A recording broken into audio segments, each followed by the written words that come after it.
Ya. Voy a iniciar grabación para que no olvidar esta parte. Bueno, buenos días hoy. Muchas gracias a todos los que están presentes. Eh, bueno, sobre todo a todos nuestros alumnos. Ojalá tengamos de pregrado, pero entiendo que están fundamentalmente los de posgrado. Bienvenidos. Bienvenidos a los académicos, investigadores, a los colaboradores. Por supuesto, a la dirección del programa, la profesora Lantina, René Rubi, y a todos quienes hacen posible que realmente podamos hacer estos seminarios, que hagamos esta dinámica que cada vez sea más, no solamente frecuente, sino también más amigable para que generen preguntas como estas que estuvimos hablando ahora al inicio con nuestros estudiantes de doctorado. Bueno, en especial agradecer a Tania Sandoval, a la doctora Tania Sandoval de la Universidad Técnica Federico Santa María, quien amablemente aceptó la invitación de nuestro programa en Ciencia de Materiales e Ingeniería de Procesos. Y le agradezco justamente por la cercanía que tengo con Tania en los últimos tiempos, le agradezco que me permitan contar brevemente los antecedentes de nuestra invitada. Bueno, como ella estuvo comentando, Tania Sandoval es actualmente profesora asistente del Departamento de Química e Ingeniería Ambiental de la Universidad Técnica Federico Santa María, donde mismo se graduó de ingeniera en el año 2010. Luego de su pregrado, completó estudios de magíster en el 2014 y de doctorado en el 2018, también en Ingeniería Química, pero en la Universidad de Stanford. Esencialmente sus intereses de investigación, bueno, en estos tiempos se enfocan en la ciencia de superficie y sus aplicaciones en la deposición de películas delgadas para industria de semiconductores. En particular, Tania, bueno, lo va a comentar luego, utiliza simulación computacional para comprender los funcionamientos cinéticos, termodinámicos de los mecanismos de absorción de moléculas sobre superficies en semiconductores y en óxido, y también para predecir datos espectroscópicos que permiten, por ejemplo, interpretar evidencias experimentales, y eso ha sido una colaboración muy interesante en su caso. No voy a comentar más detalles sobre la parte de investigación, porque obviamente esta sinergia teoría-experimento de Tania es de las cosas relevantes que yo estoy segura que ella va a comentar, ¿no? Quisiera destacar la joven carrera de Tania, la joven entre comillas, con toda la excelencia, entiendo yo, bueno, presenta más de 15 publicaciones científicas en revistas top, como se conocen en el campo. Me estoy refiriendo a Journal of American Chemical Society and Chemistry of Materials, a revistas realmente, revistas realmente que están en la cima del área de investigación en la cual se desempeña. No solamente esto, sino que Tania ha recibido varias becas y premios destacables, pues son varias, pero voy a destacar que Tania ha recibido becas CONICET de Chile, hablando de esto con la estudiante Carolina que estábamos hablando ahorita, ha recibido becas CONICET de Chile para sus estudios de maestría, doctorado, y ha recibido también varios premios. Digamos, los más recientes, recibió un premio de lo voy a decir en castellano, de la Sociedad Americana de Vacío, no sé si lo estoy presentando bien, con un premio que reconoce la excelencia en su labor científica, ¿no? Esto me parece que es altamente reconocible. Tania también, con su joven carrera científica, también ha sido revisora de también revistas significativas e importantes en el área, como Chemistry of Materials, and Journal of Vacuum Science and Technology. De hecho, actualmente es miembro del comité editorial de esta última revista, que es una revista de las top en el campo, ¿no? Ha tenido estudiantes de pregrado, o sea, ha guiado tesis de pregrado y de posgrado, y también tiene proyectos de investigación y es muy activa justamente en esto, ¿no? En la actividad de proyectos y desarrollo de la investigación en su área. Yo, sin más, les dejo la palabra a Tania para que ella nos comente. Recuerden que nuestro interés es hacer esto lo más abierto posible. Después haremos una sección de preguntas, así que les pido que, sobre todo los estudiantes que estén interesados, pues bueno, que tomen la palabra luego. Tania, buenos días, muchas gracias. Gracias, Ana, gracias por esa introducción. Déjate la expectativa alta, espero que pueda contarle algo interesante hoy día. Bueno, yo feliz de estar acá, virtualmente aunque sea, pero creo que estas iniciativas son súper importantes porque al final la comunidad científica en Chile no es muy grande y si tenemos temas afines, ¿cierto? Que puede tener algún tipo de overlap, creo que es súper interesante siempre estar conversando y teniendo estas conversaciones de cosas nuevas que se están haciendo y quizá encontrar puentes de colaboración. Así que yo la verdad que feliz de estar acá. Entonces déjenme compartir mi presentación. Voy a poner en presentation mode. Bueno, y como decía Ana, yo fijé como digámoslo así, el título de mi presentación en Surface Functionalization for Applications in Area Selective Deposition. Las PPT nomás están en inglés, pero porque, no sé, ahí no sabía, así que las decidí hacer en inglés. Ahí está mi mail también por si llegar a quedar alguna pregunta sin responder, ¿ya? Como decía Ana, yo soy profesora asistente del Departamento de Ingeniería Química, y yo también me iba a presentar, pero Ana hizo un súper buen trabajo, pero yo soy asistente de investigación del Departamento de Ingeniería Química, trabajo en San Joaquín, y estoy ahí desde el 2018, ¿ya? Así que pareciera harto tiempo, bien poquito, la verdad. Y antes de eso estaba haciendo mi doctorado, hice mi doctorado en magíster en la Universidad de Stanford, y soy sansana de formación. Sansana se le dice a los que son de la Santa María. Estudié en Casa Central, sí, porque no existía Santiago en ese tiempo, así que volví ahí a los inicios. Pero feliz, en realidad, feliz de estar ahí con todos los colegas. ¿Ya? No sé si ven una cajita negra, porque a veces cuando está el Zoom, como que se ve una cajita negra, ¿no? Déjenme ver, ustedes me cuentan. No, está todo bien, yo veo todo bien. ¿Todo bien? Ah, ya, porque a veces cuando está como la cosita del Zoom, ok, perfecto. Ya, ¿qué es lo que hago yo? Yo estudio y también en parte de estudiar como funcionalización de superficie, ¿ya? Y eso a mí me gusta explicarlo con esta PPT que explica súper simple qué es lo que es Surface Functionalization, ¿cierto? Que básicamente nosotros tomamos una superficie, yo trabajaba harto con semiconductores, germanio y silicio principalmente, y lo que hacemos es cambiar su propiedad superficial utilizando moléculas. Entonces, vamos a juntar las moléculas, ¿cierto? Y así uno las mezcla súper rápido y arte de magia, pum, tenemos esto, ¿cierto? Que son estas moléculas que pueden tener cierto orden o no, eso también es parte del estudio. Y lo importante acá es que cuando uno funcionaliza la superficie está cambiando sus propiedades superficiales, o sea, está cambiando los sitios activos de reacción, ¿cierto? Entonces eso va a tener harta implicancia dependiendo de la aplicación que uno la quiere utilizar, ¿ya? Y les voy a mostrar algunos ejemplos de cuando uno quiere, por ejemplo, funcionalizar una superficie para hacerla más reactiva o menos reactiva, ¿ya? Pero la idea en general es poder, molecular level control, entonces poder cambiar las propiedades de la superficie, porque obviamente uno al agregar una molécula encima, también va a cambiar la reactividad e incluso puede llegar a cambiar las propiedades optoeléctricas y todas básicamente las propiedades de la superficie, ¿ya? Y esto obviamente tiene como un overlap, ¿cierto? El área de nanotecnología, obviamente, ciencias de superficie, bien fuerte, toda la parte teórica, y ahora últimamente yo me he estado dedicando conectando Surface Functionalization con Thin Films. O sea, cómo podemos depositar, y voy a mostrar ejemplos de eso también, cómo podemos depositar pequeñas capas átomo por átomo a través de moléculas para poder hacer crecer materiales en lugares específicos de la superficie, ¿ya? Entonces, hay muchas aplicaciones demostradas en la literatura acerca de cómo Surface Functionalization puede modificar las propiedades de la superficie. Aquí solamente estoy mostrando 4. Por ejemplo, bueno, yo lo había mencionado, por ejemplo, una es catecol, cambiando las propiedades optoelectrónicas de zinc oxide, ¿ya? Y obviamente, bueno, aquí está la referencia si ustedes quieren mirar más en detalle, pero en definitiva, de nuevo, pequeñas moléculas orgánicas pueden hacer grandes cambios en las propiedades, ¿ya? También un área súper grande y súper interesante, ¿cierto?, es utilizar moléculas para, por ejemplo, cambiar las propiedades, en este caso, nanowires de silicio, para poder ser utilizados como sensores, en este caso, para detectar organic volatile compounds, ¿ya? También una área súper interesante es el lithium ion battery, ¿cierto? Este es un ejemplo que usan dodecathio, que es básicamente una molécula larga carbonada con hidrógeno, carbono e hidrógeno, y lo que hace aquí, que este es un ejemplo de protección, están utilizando una molécula orgánica para proteger la superficie de un nanowire de germanio para aumentar la eficiencia de esa batería. Y ahí de nuevo, estas son moléculas súper chicas, estamos hablando a escala nanométrica, así que, de nuevo, ejemplos súper interesantes de cómo podemos modificar las propiedades. Y el último, que es el que me voy a enfocar yo en la última parte de la presentación, es utilizar moléculas pequeñas para hacer deposición selectiva de materiales, porque, por ejemplo, cuando uno tiene que hacer un transistor, ya uno tiene que, generalmente ahora se hacen con litografía, ¿cierto? Y eso es como top-down fabrication, ¿cierto? Entonces son muchos pasos y tengo que depositar, hacer etching, depositar, sacar material, etc. Es como el top-down clásico que se hace, yo diría, más del 90% de la fabricación, ¿ya? Pero hay demostraciones, yo te diría los últimos 15 años, que dicen, ¿qué pasa si nosotros hacemos bottom-up fabrication? O sea, partir construyendo los materiales desde abajo hacia arriba.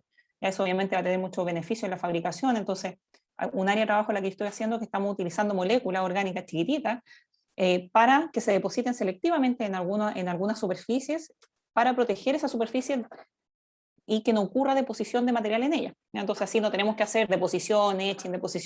Pero bueno, ahí les voy a mostrar y les voy a explicar más en detalle. Pero esa área se conoce como Area Selective Atomic Layer Deposition, que es ALD. ¿No? Súper. ¿Qué pasa aquí? Bueno, y en general, como para decir macro, ¿qué es lo que hago yo? Bueno, el contexto es Surface Functionalization y utilizar estas moléculas para distintas aplicaciones. ¿Ya? En general, no trabajo con una variedad de moléculas de la categoría orgánica, ¿cierto? Carbono, hidrógeno, oxígeno. Y también con moléculas inorgánicas, sobre todo para la deposición de thin films, porque, por ejemplo, si uno quiere depositar un material de óxido de aluminio, ¿cierto? Voy a tener que tener una molécula que tenga un aluminio y entonces eso ya cae en la categoría de molécula inorgánica. Y también en términos de superficie, en general, trabajo con oxide y semiconductores en general, germanio y silicio. Silicio, bueno, porque es un clásico, no podemos no estudiar silicio si trabajamos en esta área, pero germanio también porque tiene muy buenas propiedades, pero por ejemplo su superficie es muy poco estable, entonces hay que hacer, incluso hay más motivación para hacer funcionalización y poder estabilizar su superficie. Y oxide surfaces, bueno, yo trabajo con altas superficies, pero las que más hemos trabajado en mi grupo son aluminum oxide y silicon oxide, porque esas son las que también tienen más relevancia tecnológica, ¿ya?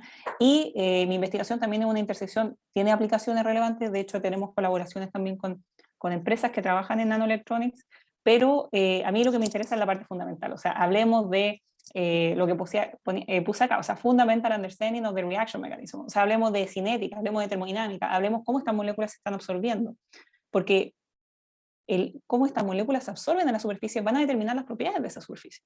Y también voy a mostrar unos ejemplos de eso, pero esto es como un macro para explicar como el spread de mi investigación. Y bueno, me encanta estudiar moléculas y en general son todas las moléculas que yo les decía bien chiquititas. Entonces aquí quería poner un ejemplo, decía como cuál es el rango de las moléculas que yo he estudiado. Entonces acá quería poner quizá y diferentes ideas, o sea, distintos grupos funcionales, harta molécula aromática también, porque también a través de su resonancia también pueden transferir carga a la superficie. Pero también grupos súper interesantes como isocyanates. De hecho, por ejemplo, es un paper que la reactividad de esta molécula es bien particular porque rompe los enlaces de la superficie al absorberse. Es bien interesante. Y como les decía también, en los rangos de molécula orgánica e inorgánica. O sea, acá vemos un montón de moléculas orgánicas, pero también, por ejemplo, toda la serie de moléculas de aluminio que son para deposición de capa atómica. Y en general, bueno, óxido de aluminio súper relevante tecnológicamente, y también deposición de silicio, que yo les decía que son dos superficies súper relevantes, pero bueno, hay que crear esas superficies, las podemos crear y las podemos depositar, ¿cierto? Entonces, y eso se hace con moléculas. Yo siempre digo, es todo moléculas, ¿ya? Y bueno, eso se puede hacer, como les decía, a través de moléculas inorgánicas de aluminio, o acá, por ejemplo, que les voy a mostrar también hoy día, deposición de óxido de silicio, con esta molécula que es BDAS. ¿Ya? Pero en general, de nuevo, toda mi investigación se basa en estudiar el comportamiento de distintas moléculas en superficie. Entonces, la metodología que yo utilizo para eso, bueno, yo estoy entrenada, digámoslo así, o sea, mi doctorado fue enfocado en una combinación de caracterización experimental y teórica, ¿ya? Y cómo se conectan estas dos, ¿ya? Como Ana bien decía, ¿cierto? La teoría puede proveer harta información y relevante para hacer una mejor caracterización experimental. ¿Por qué te digo esto? Porque, por ejemplo, no sé, en y colaboramos acá, estábamos haciendo crecer un polímero. Y bueno, era un polímero que nunca había sido publicado. Entonces, una vez que creamos ese polímero, ¿cómo sabemos efectivamente que tenemos los grupos funcionales y hicimos las reacciones radicales que necesitábamos para crear ese polímero? Bueno, la espectroscopía es la mejor técnica para poder identificar esas cosas. Entonces, a mí me gustan mucho estas técnicas que menciono acá y hemos trabajado harto en eso con XPS, ¿cierto? E infrared, y las dos me van a permitir, obviamente, poder caracterizar experimentalmente la superficie, poder entender los productos de reacción, cómo estas moléculas interaccionan, y aparte que, por ejemplo, XPS es súper cuantitativo si el equipo está bien calibrado, entonces son súper buenos. Y eso obviamente se complementa súper bien con la teoría, sea clúster o slab. La teoría para entender los mecanismos de reacción a nivel fundamental es súper relevante, y también, como decía Ana, está el tema de que uno puede utilizar la teoría para predecir espectroscopía, ¿cierto? Yo puedo predecir, por ejemplo, los shifts, ¿cierto? En binding energy, ¿cierto? Para ayudar a asignar los XPS, y también puedo predecir infrarrojo, ¿cierto? Y ahí eso me va a poder ayudar, por ejemplo, a determinar materiales o a determinar productos que yo no sé si van a estar ahí. Me ayuda eso para confirmar. Así que en general todos los ejemplos que te voy a mostrar hoy día son conexiones entre aporte experimental y teórico, porque encuentro que es una súper buena forma de hacerlo. Ya espero convencerlo al final de la charla. Partamos con el primer ejemplo que les quería mostrar hoy día, que era un ejemplo, partamos con, que es Surface Functionalization, y este es un ejemplo de absorción de una molécula que se llama 1,2,3-benzene triol en la superficie de germanio. Y este, bueno, obviamente germanio no puede ser cualquier germanio, ¿cierto? Este es germanio cortado en el plano 1,00 y está reconstruido 2 por 1. Al tiro les voy a mostrar una fotito, ¿ya? Y esta es la moleculita superquímica, ¿ya? ¿Qué pasa ahí? Bueno, hay que estudiar los mecanismos de absorción de esta molécula en la superficie. Primero, obviamente, tenemos que considerar cuál es la superficie, entonces nosotros tenemos que saber los tipos de sitios activos que vamos a tener, que van a estar disponibles para la absorción de esta molécula.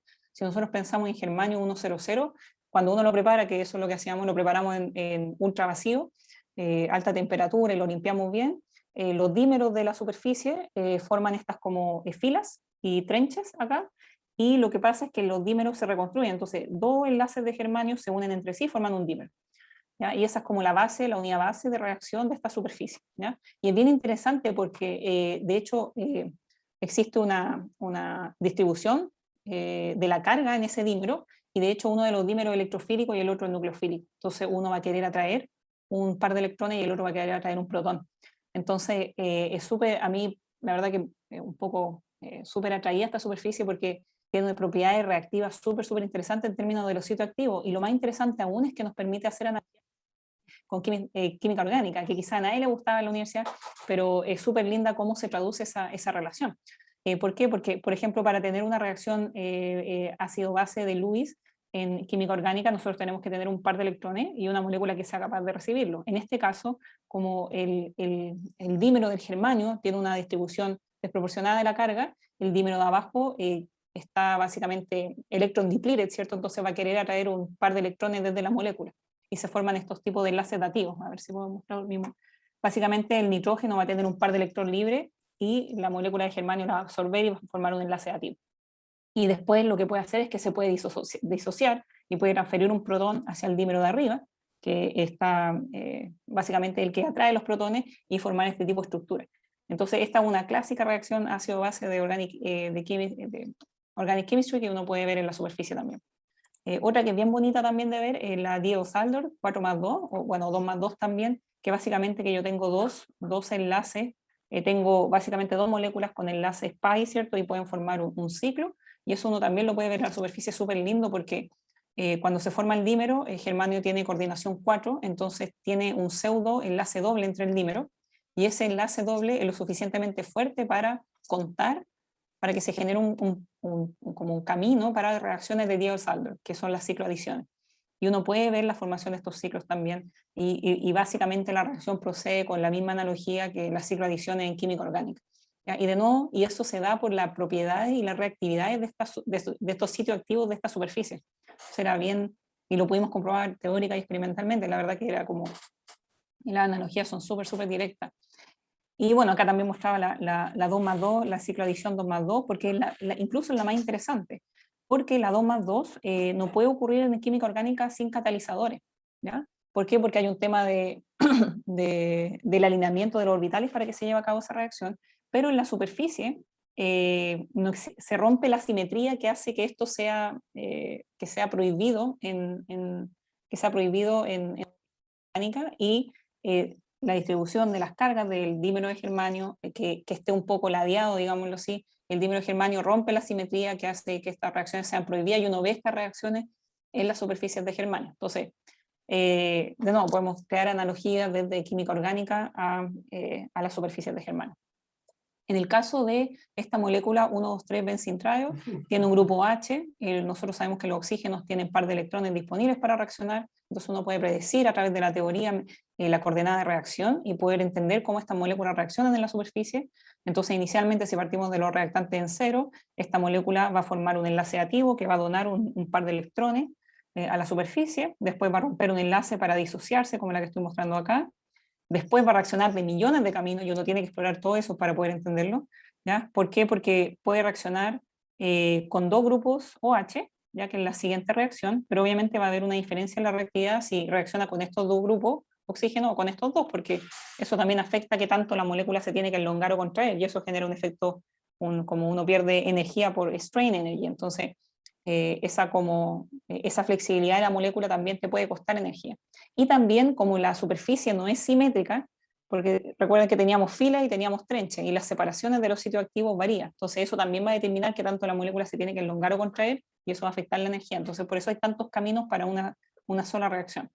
Y después finalmente, como tenemos tres grupos OH, los tres pueden reaccionar, y habían ciertos caminos que solamente podían llevar a cabo esa reacción, que fueron los que determinamos acá. Entonces podemos entender que esta molécula va a reaccionar a través de una disociación del grupo OH con la superficie, y eso puede ocurrir de acuerdo a distintos sitios activos, y podemos determinar que algunos son más favorables que otros. Bueno, ¿qué dicen los experimentos? Veamos. Hacemos XPS, ¿cierto? Acá hicimos una dependencia de cobertura, entonces estos son monolayers. Bueno, acá sale una monolayers, es un absorbato por átomo de germanio.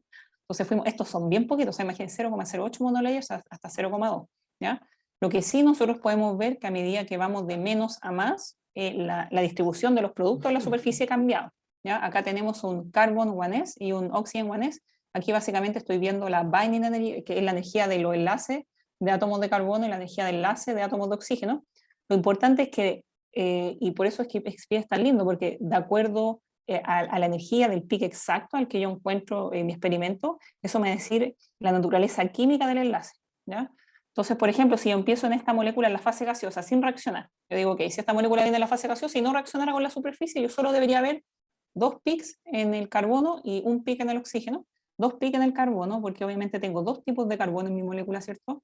Los carbonos que están enlazados a carbono y los carbonos que no, ¿ya? Y esos tienen energías de enlace distintas.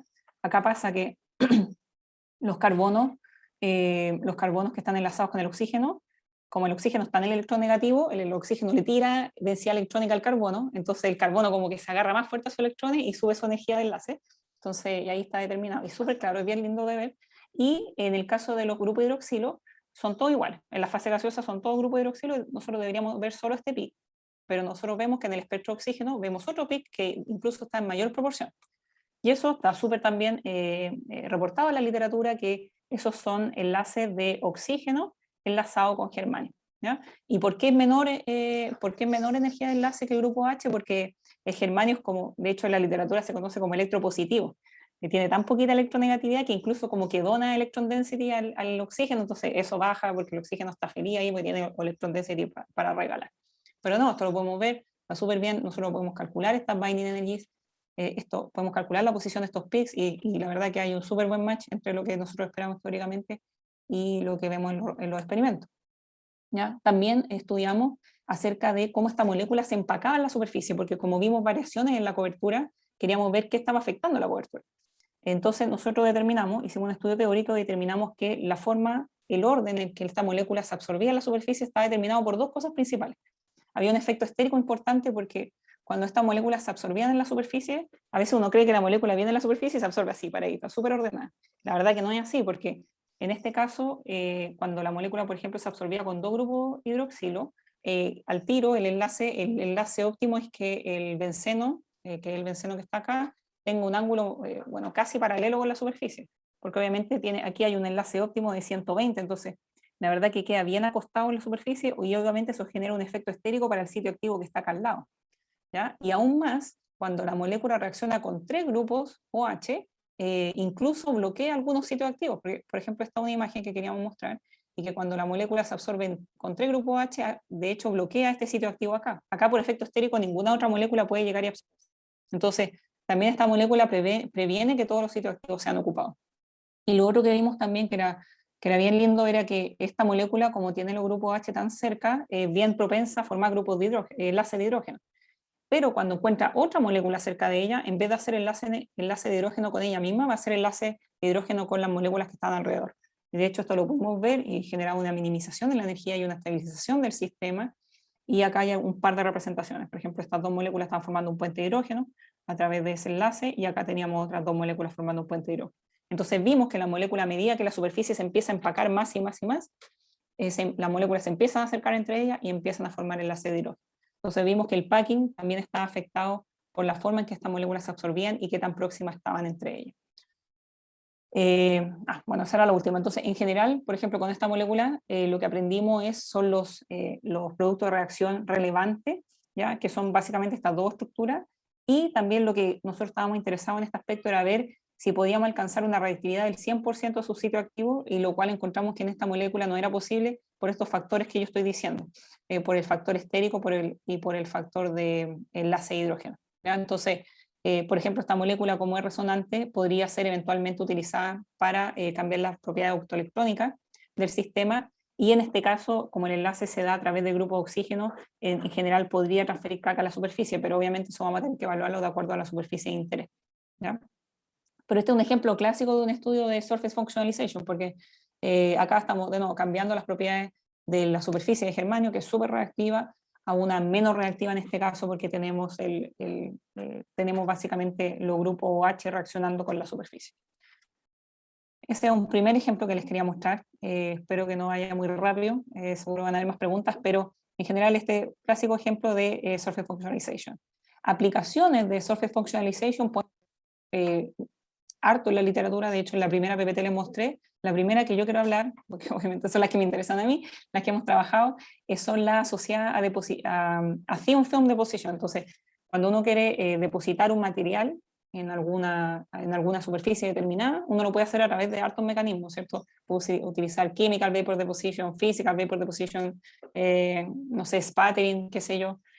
Acá la que yo me enfoco es atomic layer deposition, que es básicamente hacer deposición por capa atómica, uno a uno. Entonces acá tengo un dibujito tratando de explicar eso. Entonces si nosotros tenemos una superficie, nosotros vamos a depositar el metal que queremos depositar, por ejemplo, esas moléculas de aluminio. Si yo quiero depositar óxido de aluminio, puedo tomar la molécula de aluminio que les mostré antes y depositarla, ¿ya? Estas reacciones se llaman self-limiting. Eso quiere decir que las moléculas no pueden reaccionar con ellas mismas, entonces solamente se absorben en la superficie y todo lo restante uno lo bombea con el vacío.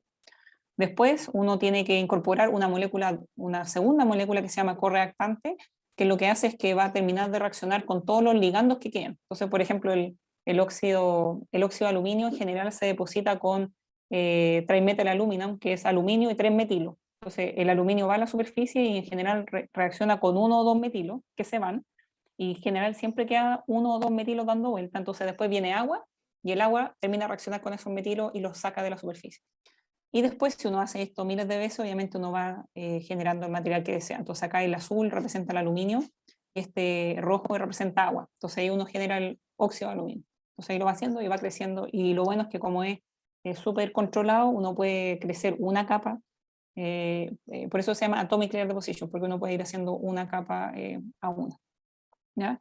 Tiene un montón de beneficios esta técnica. De hecho, se ha incorporado ya en la industria nanoelectrónica hace, yo te diría, no mucho, pero más de 5 años, porque lo que nos permite es que nos podemos crear distintos tipos de nanoestructuras, y lo otro que por ejemplo, los aspect ratios, o sea, uno puede depositar en aspect ratios súper distintos. Entonces, la verdad que hay muy pocas superficies en las cuales ALD no puede llegar. Entonces, tiene hartos beneficios.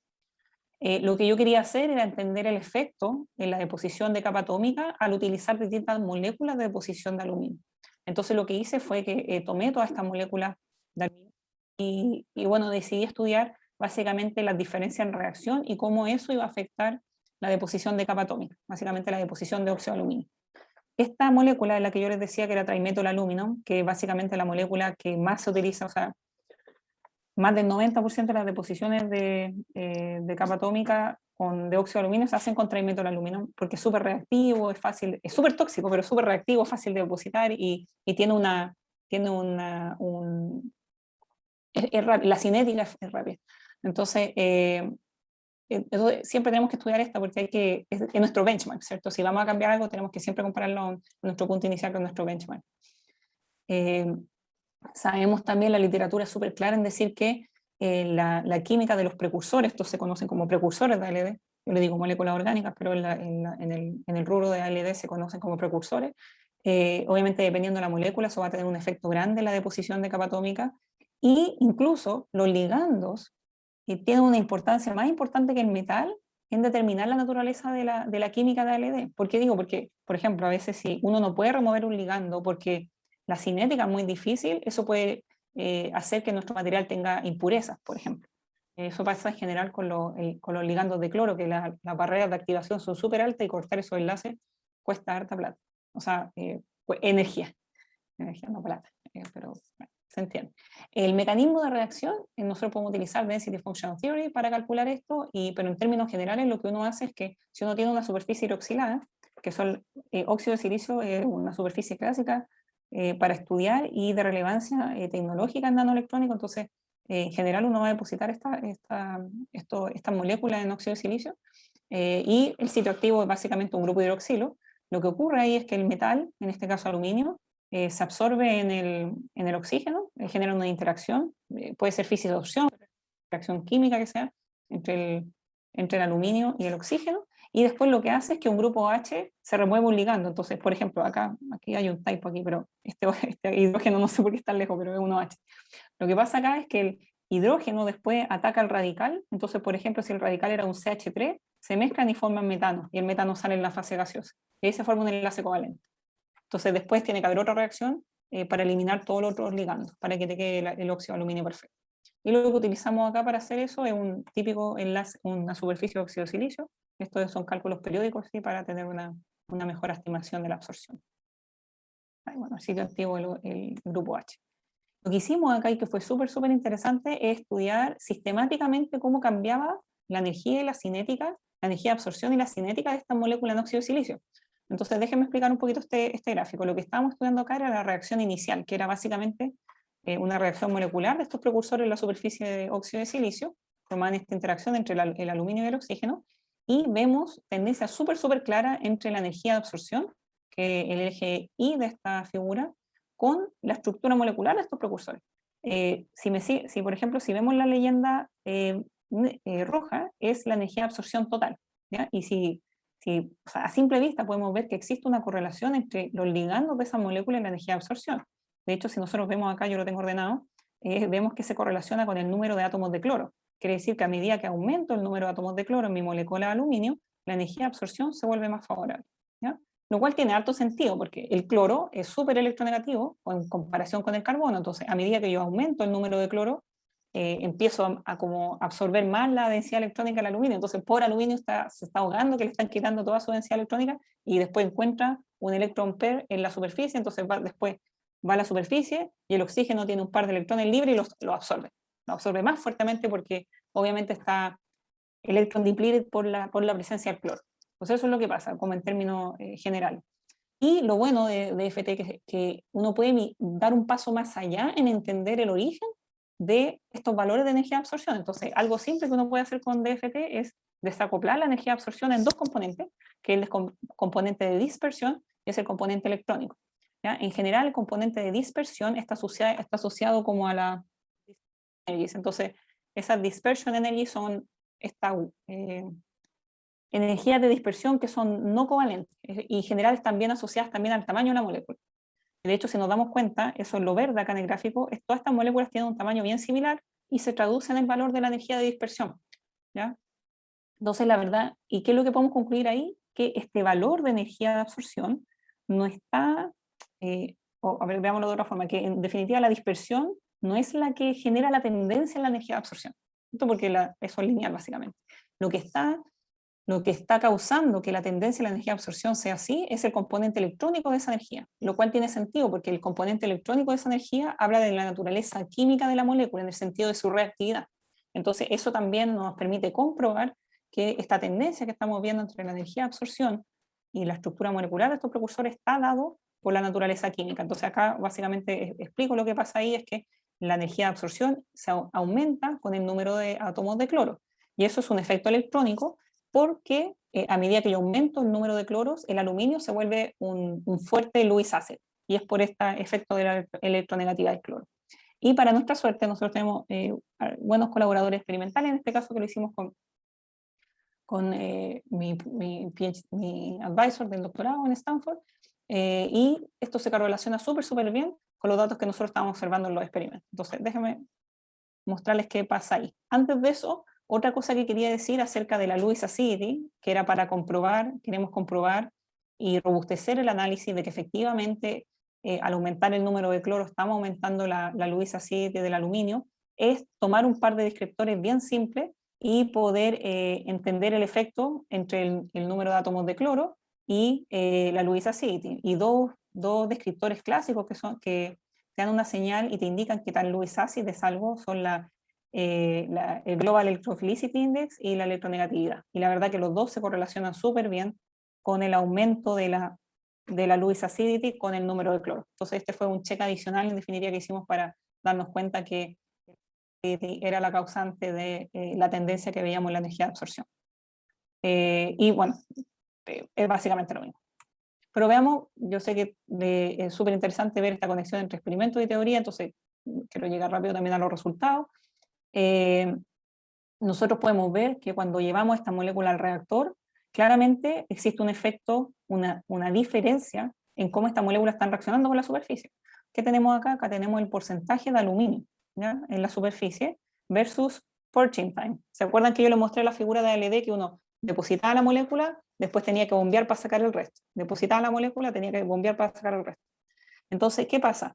Como las moléculas de cloro, que son estas de aquí, ¿cierto? Las moléculas de cloro se absorben más fuertemente, son como más pegotes, es como que su sticking probability es como más grande, entonces se quedan pegadas en la superficie, entonces hay que bombear más rato para que salgan, porque su energía de absorción es más fuerte, su absorción molecular. Y eso se ve súper bien en los datos acá, porque el azul es la con 3 cloro y la verde es la con 2 cloro, las que están acá. Y al principio la concentración de aluminio es súper grande de esas dos, entonces fue como, obviamente eso nos llamó la atención, pues no entendíamos por qué, pero obviamente cuando empezamos a bombear, nos dimos cuenta que llegaron a los niveles de las otras moléculas. Entonces, es una traducción de que estas moléculas estaban pegadas, o sea, no pegadas, pero me refiero a que había su absorción molecular era muy fuerte y había que bombearlas más rato para que pudieran salir del reactor. Y eso es una relación directa con lo que yo les mostraba anteriormente de que las moléculas de cloro se absorbían más fuertemente. Entonces, tenemos una correlación súper directa entre la deposición de la molécula en forma experimental y tanto teórica, ¿ya? Y que podemos traducirla obviamente en este caso a que las moléculas de cloro en el reactor van a tener que ser bombeadas más rápido, porque obviamente no queremos moléculas que estén solamente físicamente, o sea, molecularmente absorbidas, ¿cierto? Nosotros necesitamos que el ALD sea self-limited, ¿cierto? Que las moléculas no reaccionen entre ellas y que todo lo que no reacciona con la superficie se lo lleve la bomba. Entonces, de nuevo, este es un súper buen ejemplo de esa conexión. Hay varias cosas más que aprendimos, pero esto es como lo macro en general. Y de nuevo, una conexión súper grande entre cómo podemos predecir que estas moléculas se van a absorber para la deposición de capa atómica de aluminio, con lo que decía la teoría. Ana, tenía una duda, porque como empezamos un poquito tarde, no sé cuántos minutos me quedan. Sí, tómate unos minutos más porque empezamos como a las 10, así que yo creo que Ya, con 5 minutos más puede ser. ya, perfecto, sí, está perfecto. Estamos justo en el último ejemplo. El último ejemplo que quería hablar era entonces hablamos de Surface Functionalization, bueno, hablamos un poquito en verdad. Después le mostré un ejemplo de deposición de capa atómica, y el último ejemplo es cómo podemos hacer esa deposición de capa atómica selectiva, ¿ya?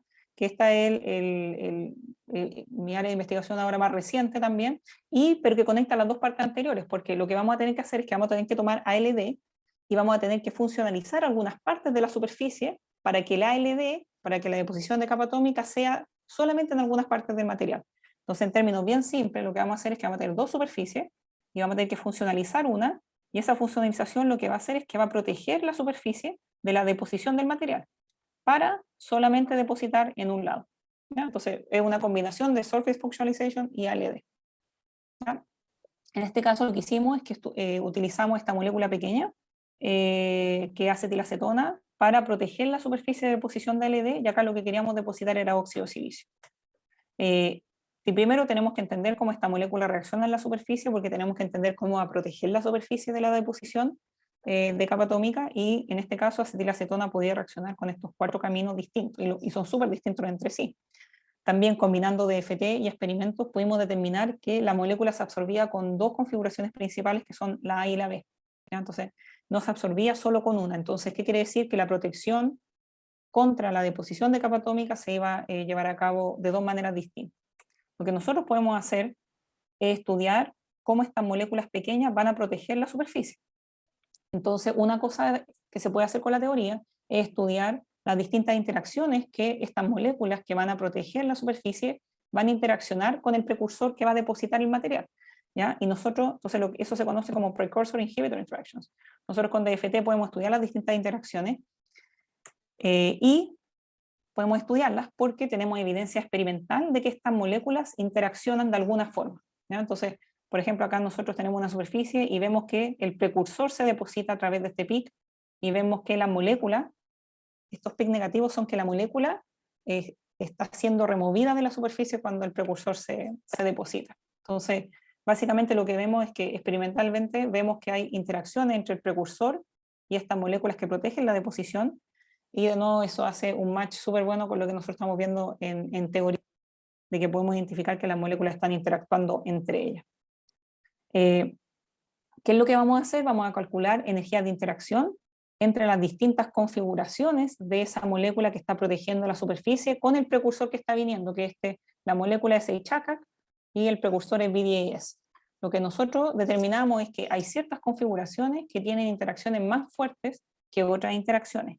Y eso lo que genera al final es que va a cambiar la forma en que estas moléculas pequeñas protegen la deposición de ALD. Y al final la consecuencia de eso es que va a limitar cuántos nanómetros podemos depositar de ALD en este sistema, ¿ya? Y lo que hicimos acá fue trabajar alineado entre lo que hacía yo en este caso, con el modelamiento a través de FT, y mis colegas, acá hicimos un trabajo con mi colega de Eindhoven en The Netherlands, y ellos hacían súper buen infrarrojo, y en una combinación de eso pudimos entender que la deposición de capa atómica va a depender de cómo se absorben las moléculas inhibidoras, que es esta molécula chiquitita, y cómo esa molécula interactúa con el precursor que yo estoy utilizando, que era el de silicio que yo quería depositar, que era BDAS.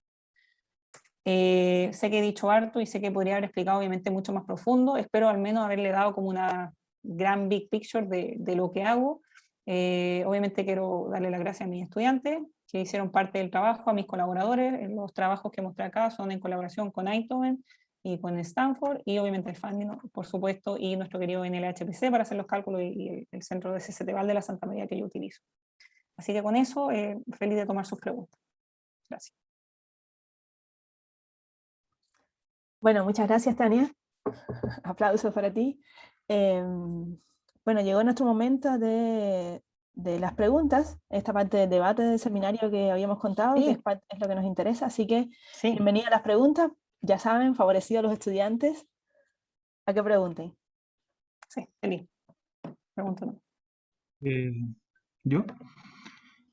Bueno, Ok, buenos Fernando, días, mi sí. nombre es Matías Alegría, soy estudiante del doctorado de segundo año.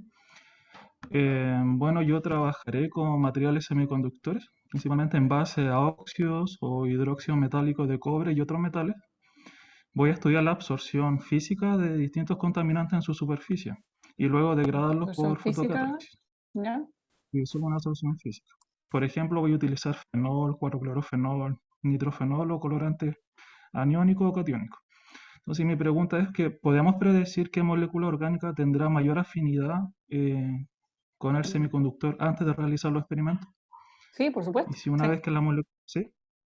Sí, perdón, todavía falta parte de la pregunta. Sí, es que por supuesto lo podemos hacer, sí. ¿Sí? Y una vez que la molécula ya está absorbida, ¿podemos saber qué molécula se va a desorber primero? Claro. Sí, muy buena ¿Sin pregunta. Y degradarla? eso es una súper buena pregunta, porque en general eso es lo que, bueno, DFT, por eso la combinación de experimento y teoría funciona súper bien, porque a veces, y me pasa harto con mis colegas experimentales, que hacer un experimento es súper, te consume mucho tiempo, o sea, ¿cierto? Obviamente está todo el presupuesto Claro. involucrado, Sí. y a veces, no sé, pues yo me acuerdo cuando hacía experimentos y Sigma Aldrich, los reactivos se vienen caminando, entonces como que está ahí a veces un mes esperando el reactivo. Entonces, bueno, quizá ahora no, pero antes puede pasar. Entonces, lo que uno puede hacer antes de quizás pedir una molécula que no nos pueda servir es hacer el screening. Uno puede simular la superficie, pues, que es lo que se demora más, pero en general, por ejemplo, esas superficies que tú me mencionas son superficies que por lo menos yo trabajo harto, y Ana también maneja súper bien, estoy seguro que, o sea, son superficies súper relevantes tecnológicamente. Entonces, lo que uno puede hacer es modelar la molécula en fase gaseosa. Lo que uno hace primero, ¿cierto? Bueno, la Ana es experta en molecular dynamics también, que eso sería un súper buen instrumento para hacerlo, pero uno puede predecir los mecanismos de reacción. Por ejemplo, esa coordenada de reacción que yo mostré, básicamente habría que hacer eso, entender cómo esa molécula se absorbe en la superficie, y de acuerdo a la dinámica de la reacción, porque la molécula, la absorción puede ser activada o no activada, ¿cierto? Entonces, cuando es no activada es que no tiene barrera de activación para su absorción final, en general, y ahí ahí uno puede predecir que esa molécula va a ser más fácil de disolver, ¿ya? Porque no activa. Los mecanismos de reacción de moléculas que son no activadas, ¿cierto? Que yo tengo barreras de activación para romper enlace, en general eso se considera más irreversible. Entonces uno también al estudiar el mecanismo de reacción uno va a poder saber cuáles son más propensas a disolverse, porque si tú estudias la termodinámica y la cinética, ¿cierto? Son como las dos partes que van juntas, tú puedes calcular la barrera de activación para disolver. O sea, uno puede calcular la barrera para absorberse y la barrera para disolverse. Eso va de... Entonces eso a Ya, veces sería súper súper. bueno como para tener... como para tener esa primera aproximación quizá, o si tú quieres determinar, por ejemplo, si tú quisieras hacer un screening de, qué sé yo, no sé, harta moléculas, 20 moléculas, y tú quisieras saber cuáles son las más, las mejores para utilizar en tu estudio, ¿cierto? Porque quizás tú necesitas moléculas que no se ¿cómo se dice? Desorban, no. O sea, que no salgan de la Eso, superficie a cualquier temperatura. ¿Entendí? Eso tú lo puedes calcular con DFT. Sí. No sé si eso ya, responde a tu súper. pregunta. Gracias. Sí, sí, justamente era eso. Gracias.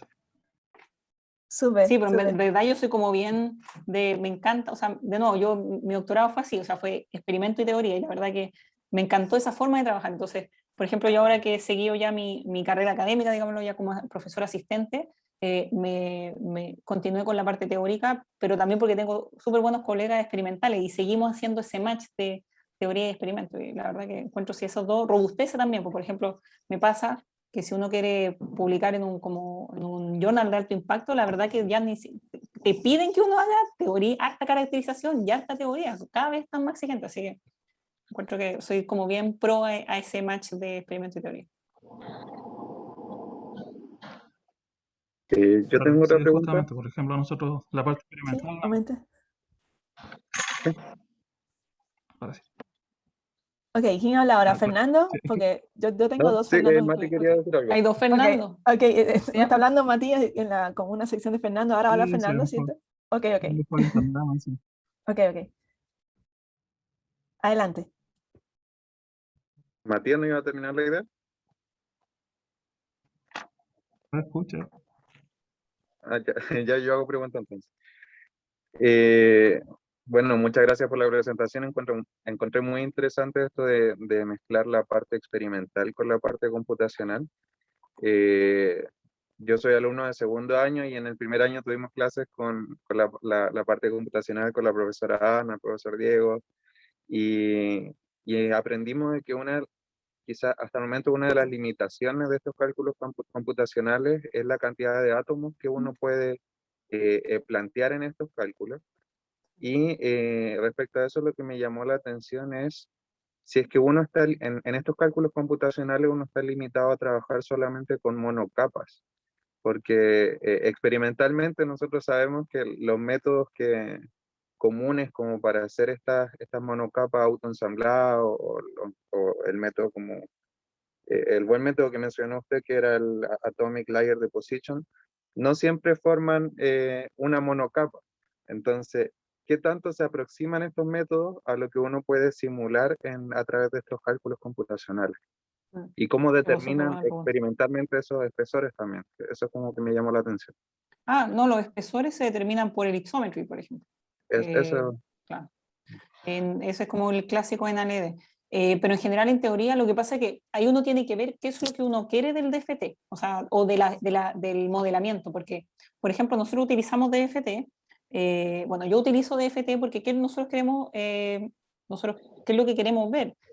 Por ejemplo, nos pasaban los experimentos que veíamos que las moléculas de cloro estaban como acumulándose mucho en la superficie, ¿me entendí? Entonces, nosotros al entender que la molécula de cloro se absorbía más fuertemente por esta propiedad de Lewis acite que tenían aumentada por sus ligandos, pudimos entender en definitiva que había que bombear más en el reactor. ¿Me entiendes? Entonces, no es que uno tenga que modelar exactamente lo mismo o sea, jamás va a pasar, porque en una monocapa uno tiene día a la 15 moléculas, o sea, en una monocapa día a la 15 moléculas en promedio. Entonces, va a ser imposible, o sea, al menos digámoslo, con métodos estáticos de DFT, uno no va a poder incorporar estas moléculas, pero no, uno tiene que ver qué es lo que queremos modelar. Yo quiero, por ejemplo, los ejemplos que yo te mostré, uno quiere estudiar la primera absorción de la molécula, ¿ya? Que en general es como la primera capa llega a los sitios activos, porque ¿qué pasa? En ALD, por ejemplo, tú tienes óxido de silicio y después tienes una molécula de aluminio. Ok, tú vas a generar la primera capa de aluminio, pero después tú vas a empezar a crecer aluminio en aluminio, porque ya se fue el óxido de silicio, ¿cierto? Entonces, ahí uno lo puede modelar de otra forma, y ahí, ¿qué es lo que uno puede hacer? Es tomar una superficie de óxido de aluminio y estudiar cómo reacciona con una superficie de aluminio. Entonces, es súper, súper importante y ser realista también qué es lo que uno quiere sacar de modelamiento. O sea, esa primera entendimiento de la absorción en la superficie lo vamos a poder entender. Por el último ejemplo que yo te mostré, que yo sé que fui súper rápido, ahí nosotros lo que estudiamos es la segunda molécula viniendo encima de la primera absorbida. Pero esto también me limita, es que yo tengo solo 2 moléculas, ¿ya? Porque ahí después ya se me empieza a poner desafiante computacionalmente, al menos con método estático. Entonces, pero eso la verdad que se correlacionó súper bien con los experimentos, porque estábamos viendo que esa interacción entre el precursor y la molécula inhibidora era la que me estaba mostrando esos pics negativos en el infrarrojo, porque como la molécula precursora interactuaba con la molécula inhibidora, la desplazaba. Entonces nosotros veíamos después esos pics negativos en el infrarrojo. Entonces, de nuevo, yo creo que hay que entender súper bien las limitaciones de los dos. Experimentos tienen un montón de limitaciones también, Claro. pero por eso se complementan súper bien. Entonces, ¿qué información yo puedo obtener fundamental en la parte de experimento y cómo eso se complementa con la información fundamental que yo puedo obtener? Pero jamás los dos se van a poder replicar. Hay cosas que yo puedo aprender desde el experimento y hay cosas que yo puedo aprender de la teoría. Por eso funciona súper bien. Muchas gracias. Me quedó claro. Muy bien, Fernando. ¿Alguien más? ¿Alguna otra pregunta? Carolina. Bueno, mi pregunta igual es súper general. Bueno, me gustó harto la charla. Yo soy ingeniera química y me llama harto la atención saber cómo tú de la ingeniería química llegaste a trabajar a esta área. Es como súper, Sí. digamos, No, de todos. súper general la pregunta, pero me interesa porque yo cuando estudié ingeniería química, esta área era súper lejana y la conocí por como entrando ya al doctorado. Entonces me gustaría Sí. saber. Buena pregunta, no es fácil de responder, pero yo cuando estaba pensando en irme a estudiar afuera, me interesaba siempre me interesó la nanotecnología desde el punto de vista de que todos los avances del último, pensémoslo así, o sea, si uno ve el celular que uno tiene, el computador, los avances en celdas solares, los avances en baterías, todo viene de un punto de vista de los materiales. Entonces eso siempre me llamó la atención, es como cómo los avances de los últimos 20 años se han llevado a cabo. Y siempre cuando empecé a averiguar y dije, ¿cómo se hacen estas cosas? Por ejemplo, ¿cómo se hacen las baterías de litio? ¿Cómo se hacen las celdas solares? ¿Cómo se hacen los celulares? ¿Cómo se hacen los computadores? Y todo me llevó a que esto era ciencia materiales. Todo esto era surface science. Entonces, y ahí después dije, ok, ya me voy a quiero estudiar esto, quiero estudiar como nanotecnología y surface science. Y cómo eso impacta en la tecnología del día a día. O sea, y a mí me pasa cuando converso con mis colegas ingenieros, que yo les digo, ven lo mío quizás súper teórico mi investigación. Yo les digo, no es súper teórico, porque nosotros vamos a las conferencias de Atomic Air Deposition, tuve en una de la semana pasada, y están todas las empresas que hacen chips, que hacen transistores, están ahí, porque todo es, de hecho yo colaboro con una empresa gringa que hacen como tools para hacer los chips, entonces la que voy que es súper, súper aplicado. Entonces, y de ahí cuando empecé a estudiar, bueno, yo postulé un montón a un montón de universidades, más de 10 universidades en Estados Unidos, y uno de los grupos que me gustaba era el de mi profesora Stacy Bent en Stanford, porque ella hacía esa conexión, ella tiene un doctorado en química, su pregrado en ingeniería química, y trabaja en ciencias de superficie, y hacía esto, porque a ella siempre le interesaba estudiar los fundamentos dentro de los mecanismos o ¿cómo lo podemos decir? Básicamente estudiar los aspectos fundamentales de cómo manipular los materiales para llevar a cabo esta aplicación. Entonces era esa conexión que consideraba las aplicaciones, digámoslo así, que es lo que me motivaba a mí, con la parte fundamental que era lo que yo me podía resonar, que era, por ejemplo, me resonaba estudiar cinética y absorción, o sea, nosotros tenemos cursos de cinética de reacción, ¿cierto? De química, de cómo se forman los enlaces, y ahí un poco me empezó a gustar, pero debo decirlo que yo creo que, y todo lo podemos decir, que cuando uno va al doctorado a uno le gusta el área macro, o sea, yo creo que los proyectos individuales que uno hace durante el doctorado pueden o no estar alineados con esta idea grande, la que uno quiere hacer, porque después cuando uno sale del doctorado, después uno hace lo que quiere, pero en el doctorado yo creo que uno siempre tiene que ir con la idea de que te gusta el área. O sea, a mí me gustaba Surface Science, entonces yo me quería hacer un doctorado en Surface Science por estas cosas con esta conexión en cómo podemos O sea, es básicamente cómo podemos conectar el estudio de materiales hacia aplicación. Pero de nuevo, o sea, que yo estudié germanio específico, eso es súper, eso también importa mucho al grupo donde uno vaya a estudiar, porque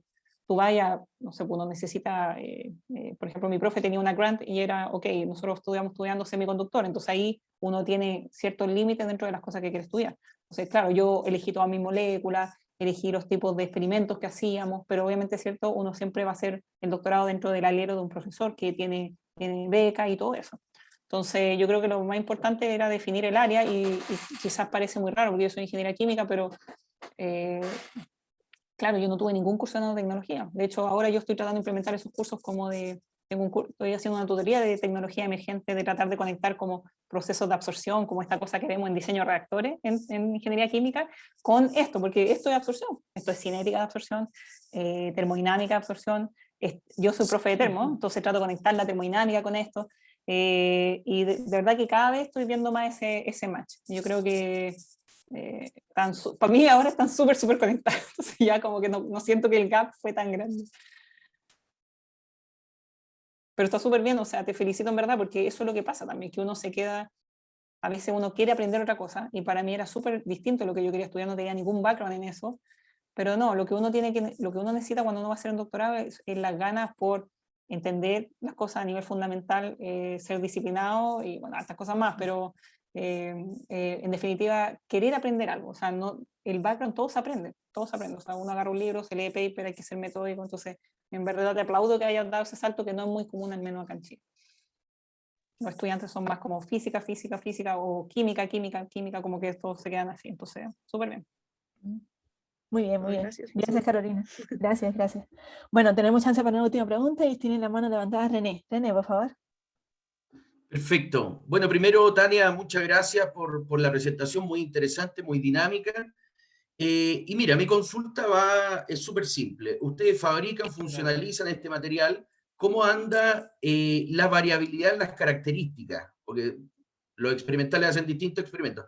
¿Hay mucha variabilidad en las características en el proceso de fabricación o modificación superficial?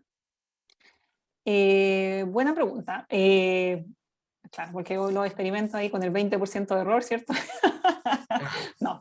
Mira, en general, cuando nosotros hacíamos los experimentos, bueno, cuando yo hacía los experimentos, porque, por ejemplo, el primer ejemplo que te mostré, que era experimento y teoría, eso fue 100% trabajo mío, y la verdad que siempre, eso va a importar también qué es lo que uno quiere hacer. En mi caso, yo siempre me enfocaba a cubrir la superficie completamente, ¿ya? Entonces, uno quiere reaccionar la mayor cantidad de sitios activos posible. Entonces, lo que pasa es que estas moléculas son self-limiting, o sea, que no reaccionan con ellas mismas. Entonces, si yo las deposito en saturación, si yo logro, y ahí uno tiene que ser metódico, porque si uno logra depositar esta molécula en saturación, siempre va a alcanzar la misma cobertura. Por ejemplo, todos esos resultados experimentales que yo te mostré están todos hechos en más que triplicados. Entonces, y todos siempre alcanzamos el mismo lugar. Y en ALD también, porque yo creo que esa también es una característica, no es como el CVD, que yo sé que el CVD, el Chemical Vapor Deposition, es más difícil porque la molécula reacciona, no son self-limiting, es como va creciendo. No, acá el ALD uno deposita las moléculas de aluminio y si tú las depositas en saturación, quiere decir condiciones de temperatura y presión, van a alcanzar una cobertura fija.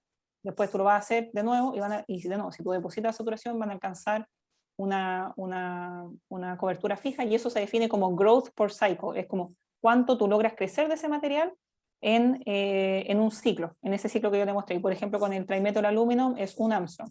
Entonces tú sabes que en un ciclo tú tienes más o menos 1 Armstrong.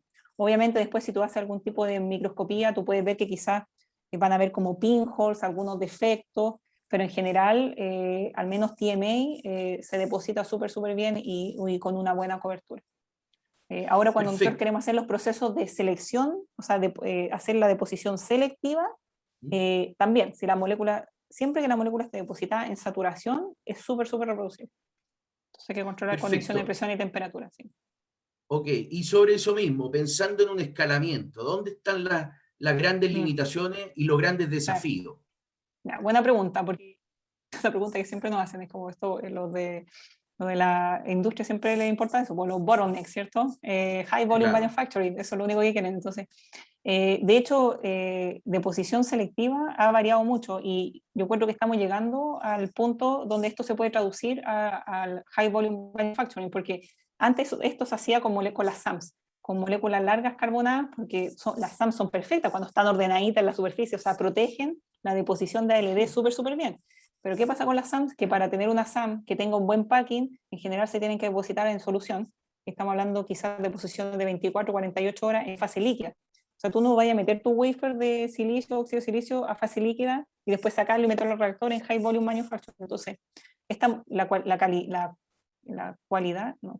Como la quality que tienen estas moléculas chiquititas es que se pueden depositar fácilmente en la fase de vapor porque su presión de vapor es baja, entonces, o sea, su presión de vapor es alta, entonces tú las ponías en un vial, quizás las tenéis que calentar un poquito, hay unas moléculas que estamos usando ahora que hay que calentarlas un poquito, pero que es 70 grados Celsius, y se van a la fase de vapor, entonces el ALD es un proceso en vapor, entonces, por ejemplo, cuando tú quieres depositar la molécula inhibidora, tú tienes que agregar una línea extra nomás, en esa misma línea gaseosa de la molécula de inhibición, entonces pones la molécula que va a proteger, después el precursor y después el correactante. Entonces, esto de usar moléculas pequeñas para la deposición selectiva fue incorporado en el 2017, entonces un área súper nueva, porque se vio esa visión, lo que tú mismo preguntas, o sea, se vio, dijo, ok, parece que esta es la forma de pasar a high volume. Entonces, sí, existen limitaciones porque también hay limitaciones de cuánta deposición podemos hacer selectiva. Generalmente estamos como por ejemplo, qué sé yo, estamos hablando de como en los 2 nanómetros estamos de selectividad. Entonces tú puedes crecer 2 nanómetros y después empezar a perder la selectividad. Por ejemplo, eso es lo que yo también estoy tratando de entender, por qué estamos perdiendo esa selectividad para ver cómo la podemos mejorar. Pero este proceso de utilizar solamente moléculas de la fase gaseosa y moléculas pequeñas, la verdad que pareciera ser que ese va a ser ese paso a high volume. Sí. Perfecto, gracias Tania. De nada. Bueno, muchas gracias Tania nuevamente por esta exposición y bueno, como tú mencionaste, ahí está tu correo y ojalá sigan surgiendo preguntas y se genere un debate e intercambio, que es la idea, ¿no? De hacer este tipo de seminarios. Así que agradezco también a todos los participantes, agradezco a los estudiantes con sus preguntas y bueno, yo creo que damos por terminado esto, no sé que alguien quiera mencionar algo más. No, yo solo quería dar gracias nuevamente por invitarme. Encuentro que esto hay que hacerlo, o sea, es súper valorable que estemos nosotros entre colegas conociendo lo que hacemos, ¿cierto? Traspasándoselo a los estudiantes, se puedan generar canales de colaboración, o sea, somos en la comunidad científica bien chica y creo que todos deberíamos estar siempre conversando y aprendiendo qué es lo que están haciendo los demás. Así que de nuevo te agradezco mucho la invitación. Nosotros también, Tania, muchas gracias nuevamente por participar en este programa y te agradecemos porque estuvo muy didáctica también para los alumnos. Yo creo que fue muy bueno las preguntas que te hicieron también, así que muchas gracias nuevamente. De nada. Súper, bueno. Buen día para todos, buen fin de semana. Ya, chao, que estén muy bien, gracias. Chao.